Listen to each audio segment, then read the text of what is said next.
የዕለቱ የነፍሴ ምግብ በዕብራውያን መልእክት ላይ ምዕራፍ 10 ቁጥር 17 ላይ ያለው ቃል የዕለቱ የነፍሳችን ምግብ ቃል ነው። ቃሉም እንዲህ የሚል ነው። መንፈስ ቅዱስ ኃጢአታቸውንና አመፃቸውንም ደግሜ አላስብም ይላል።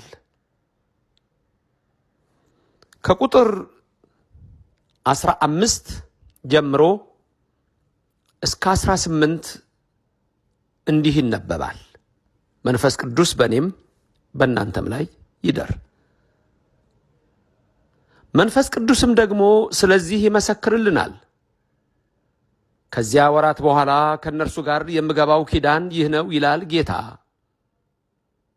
በልባቸው ሕጌን አኖራለሁ፣ በልቡናቸውም እጽፈዋለሁ ብሎ ከተናገረ በኋላ ኃጢአታቸውንና አመፃቸውንም ደግሜ አላስብም ይላል። እነዚህም ስርየት ባለበት ዘንድ ከዚህ ወዲህ ስለ ኃጢአት ማቅረብ የለም። ስለ ቃሉ አምላካችን እግዚአብሔር የተመሰገነ ይሁን። የምንሰማበትን አስተዋይ ልቡና ያድለን።